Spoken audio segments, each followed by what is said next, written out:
Hey guys, so it is September 27th, well, the night of the September 27th. Currently getting the pack and everything around. I'm gonna do a scouting trip tomorrow. It'll be September 28th.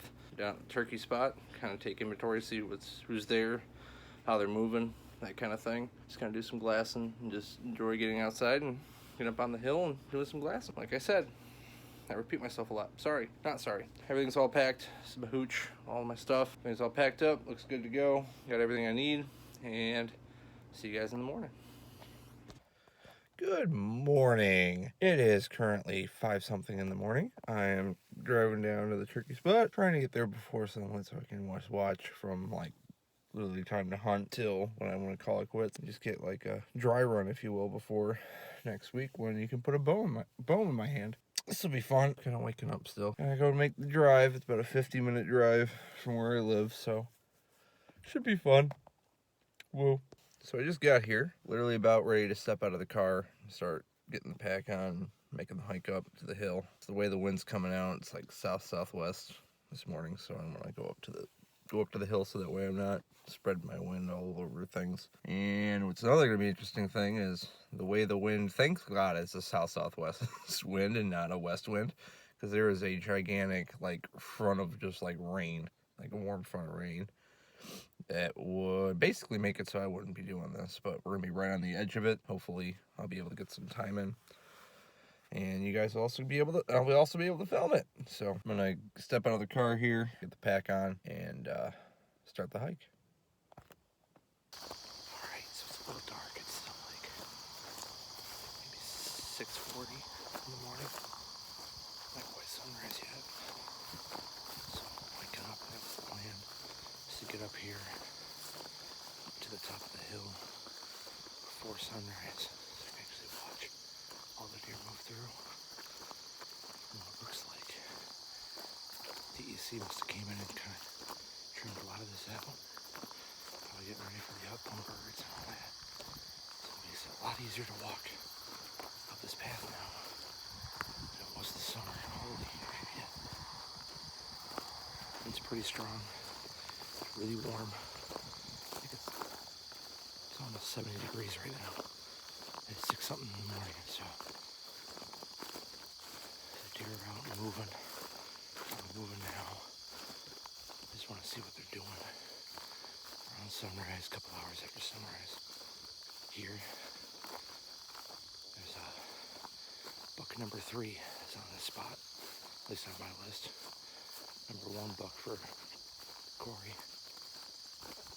And he's known as Pub 10, 10 Point, public land, Pub 10. So I'm hoping to be able to get a look at him. Maybe, just maybe, see there's another big buck that's cruising around on this piece. That maybe I can maybe keep to myself. And that's a buck I can hunt when I'm down here. So, we'll see. I'll see you guys at the top of the hill. Alright guys, made up to the top of the hill, trying to be as quiet as I can. Because the last time I was here with Corey, this field is really right below me. Pub 10 was actually bedded down in the middle of this field. Trying to be as quiet as I can. Just not over the air or anybody else around that I'm here. Wind's going right uphill, so I was like down in any of the bedding in this field. I'm still getting used to the camera.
That was a little unexpected this morning.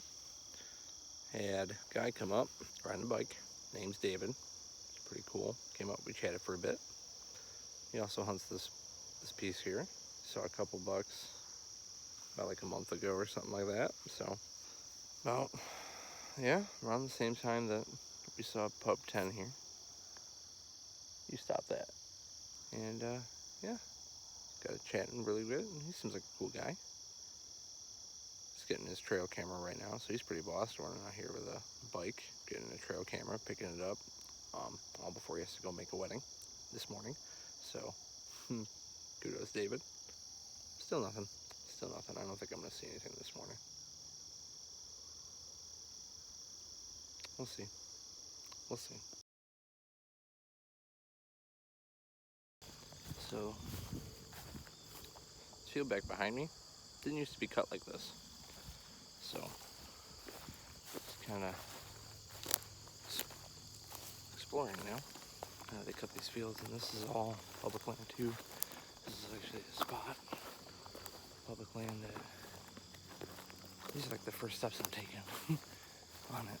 So it works. I see what's around. Of course, I keep saying that. I just need to shut up. God, I'm boring. Okay, I'm done. I'm done. There's some people that are going to start running their dogs. Looks like truck parked. The dude came up here, David, with his bike. He just went back down after getting his camera. So, head back to the car, hop back in the car, and then figure out exactly what the heck I want to do. Try and hike a different spot. Maybe I'll just say fuck it and just go fishing. Fuck it and go fishing. I don't know. You'll find out. Most likely. Probably. I don't know. Hey guys. So, made it back to the house. Kind of rained on and off all day. Kind of shot my bow for a bit.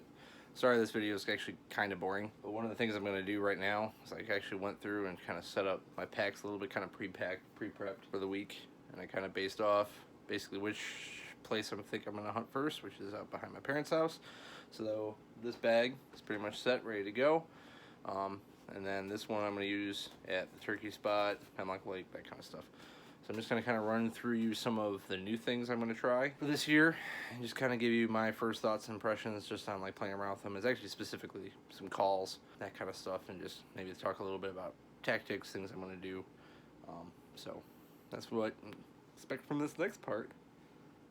Alright, so the first pack I have up here is my tree stand pack or ladder stand pack. So this is the pack I'm going to wear when I'm hunting out back behind my parents' house. And setting up ladder stand, tree stand type situation doesn't require the bigger pack, smaller pack, but it's a pretty bigger, smaller pack, just so I can lug around the camera equipment, which I'm filming with right now. So carrying that along with maybe an extra layer or so. But one of the couple new things I'm going to try for this year is calling wise. Well, a couple different things that I've seen. This is the Black Rack, which is made by the people that do like the Deer Society. Kind of watch some of their videos, how they use them. Trying to believe the hype a little bit. Just figured I'd try them, and just from like me just kind of tickling them together. And they actually sound pretty real. Very much like my rattle bag, but I can get a little bit more sound out of that, so this would be really good and handy to have for more like the long range calling, especially when we get deeper into the rut. I'm going to try these out this year, see how they are. These are actually at Runnings, they sell them now, magic. But these are like 25 bucks for the set. It's pretty cool. They got a nice little length, like extra length here in between the two racks. I bought a set of flex tone antlers that are very similar concept. But what I like about these is that when you put your hands at the bottom, you're not going to smack your fingers or do anything like that, and that's part of the design, which is also really nice because that really hurts when you do that. So, very excited to try these out. The other thing that I got as part of this system is the Extinguisher game call made by the same company, which is also part of that Deer Society system, so you can check out. I'm going to drop the link below to the website for Deer Society right here. and you guys can check that out for yourselves. This is also about another 25 bucks or so, so the whole package costs about 50 bucks between the two. Just kind of trying it out. It's got a little flexible tone tube, that whole thing, in the bucket. Sounds pretty good. What I like about this is that you can actually put a little more inflection in the call itself. You have a little more control over the tone and the pitch.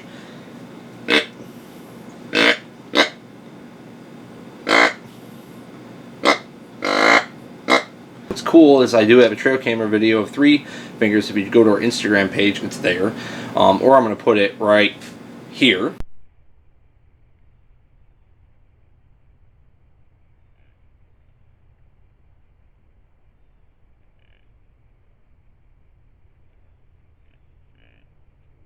And basically what I'm using that video for is because he's actually grunting in that, and it's a contact grunt. So I'm actually listening to how, like, this pitch, tone, and actually kind of just taking some notes as to how these actual deer are actually calling. So I'm very excited to try that along with this, just to see if this elevates the game or actually really lives up to the hype as the nation's like the #1 deer calling system between the black rack and this.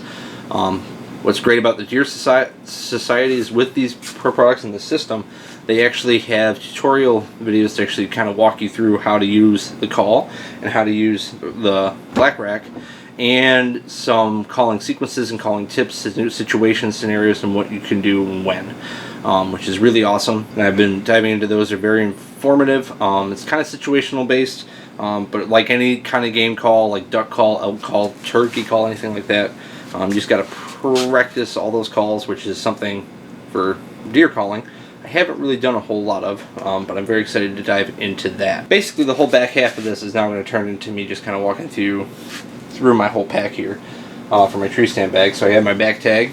It's orange on orange. I'm really happy that our tags are 100 orange now. That's awesome. So I'm all set in that regard. For early season here, we still got some warm days kind of coming up. The 50, when I plan on going out, is going to be about 50. Because that's when the rain kind of stops. But if I happen to sneak out before then, I got a thermocell here to take care of the bugs and the mosquitoes and the flies and all that stuff and get that out of the way. Those are nasty. I also carry headlamp, trusty headlamp. Can't go anywhere without that. On the other side of here, I got some extra fuel for the thermocell, that kind of stuff, anything like that. I kind of put my call in this side pouch, strap the racks to the outside here where I actually keep, on this side I have my Gerber saw that I use to help actually process my deer. Actually, it's really good to use when you're actually trying to gut out a deer. You gotta cut that sternum of the deer. This saw is great for that, along with the pelvic bone. It's only like 20 bucks. So absolute steal. Performs really, really, really well. Use it on both my deer and Corey's deer, but S deer still sharp as a button. And then over on this side, I have my kill kit, which has drag strip, extra bags, I believe, to actually put like the heart, liver, those kinds of things. The parts that I can't really just like carry with the deer, I'm gonna drag it out from out back. Those kind of cuts of meat, I want to put them in a bag and be able to bring them back in, enjoy them. Then I also have the plug. Handy dandy tool is the plug. I highly recommend you do not use the plug on yourself. It's not fun. It actually hurts quite a bit. Not that I know from personal experience. I'm just using a hunch. So that's pretty much my tree stand bag as it sits right now. The only other thing I have in here is my med kit in the backcountry organizer, where I have my zip ties, pen, black latex gloves, which is good to have. I highly recommend that people use those, like either like latex gloves, medical gloves. Get those gloves. They go up to your elbow if you're going to mess with anything with deer. In New York State, there hasn't been a reported case of CWD. Awesome. Hopefully that stays the same. But also there's a recent study or scientific article that came out that if a deer has tuberculosis, that can actually transmit from deer to human. So that doesn't bode well for the CWD, hopefully not transmitting over to humans, but so far science doesn't quite suggest that, but that's just not there. Anyway, I'm not going to go down that hole. And basically, I keep backcountry organizer, med kit right in here, in this pouch. Basically, in the main compartment, that's where I'll put my extra layer and the camera gear when I haul it out. It's set up to do that quite nicely. I'm not going to go through what's in my other field pack. So it's not quite fully set up for that yet. It's a lot of this stuff would basically just transplant over into that. And I want to play around with the bag that's there a bit before I start really diving in and telling you the nitty gritty on that stuff. So yeah, that's my tree stand bag. That's my setup for this year. At least in that department. The rest of it will come later. Alright guys, well I hope you enjoyed that. So as I said, I'm not going to go over really the field pack just yet. I'm just going over the tree stand bag and some of the new calls that I want to try and use for this year. Sorry this video is kind of boring. It's rainy. Can't really do a whole lot. And you didn't really want to see me when I was shooting my bow. I was getting all kinds of frustrated. For some reason my arrows just kept wanting to kick left and kept wanting to kick left. And I tried to monkey around with the sight and the leveling of the sight just a bit, and it's not the leveling's fault. It's just me. Something's just changing in my technique, so I just got to get back to the drawing board on that, which is a really shitty time for it to happen. So I was starting to get some anxiety from that. So bow season's here. I can't believe it's here. It's like Sunday, Monday, bam. 3 days away. Bow season, hunting season. Here we go. Which really for me, I'm not planning on really going out until probably Thursday because I can't go out Tuesday. Because I have to work at my new job, which I did tell you guys about, so cool. If you're in the Rochester area, you want to come say hi. If you're a fan, come say hi, say hello. I'll be at the Field and Stream, woohoo. Wow. Other news, if you would like a shirt, kind of like this one. Yep, peep the merch. If you would like to wear and rep something like this, 5x5 Outdoors, because you're a fan of the channel, or you live in Monroe County or anything like that, and you have the 5x5 thing, or you just like this, whatever, support us, help fund our hunting adventures and filming like this, because I'm currently filming right now this segment with my phone. By buying a shirt or hoodie or anything else that you see in the link in the description of this video below, in our Teespring store, pick up some of those and you're helping us out quite a whole bunch. I know Corey's out playing BB War stuff with Eric. Cash is getting ready to go do his hunting. I'm hoping to get actually bring Cash on the channel. We got a little project, I got a little thing I want to work on for this year, for this fall. So kind of getting all the guys on board with that. Part of the film equipment and things, but trying to get them all on board so we can actually bring you and tell you the story of literally what we set out to do from the get-go, is literally just tell the story of Average Joe's. And yeah. So, content's been kind of slow. I've been crazy at work. Corey's been busy between school and work. And Cash has also been busy at work. Real life. That's why this is so hard. But I do enjoy a few people that I've run into that have dropped some messages saying it's really cool to see a local dude doing what we're doing. That's awesome. Please keep the love coming in, and if you like what you've watched, if you think we're entertaining, funny, interesting, or relatable, please hit also the subscribe button, please, so we know that you like us, because we need the gratification. This is so lame. I'm so lame. Anyway, so please like, share, subscribe, tell your friends if you think we're funny, entertaining, anything, or if anything that you found in here is helpful, anything that I've said. Looking forward to this year's hunting season. Good luck to everybody that's going out on the 1st, and that's all. Oh, wait. Also, be sure to find us on Facebook at 5x5 Outdoors. The end title is going to have it. And also follow us on Instagram, which is also at 5x5 Outdoors. If you would like to reach out to us, we do have an email, by the way. It's at 585outdoors.official@gmail.com.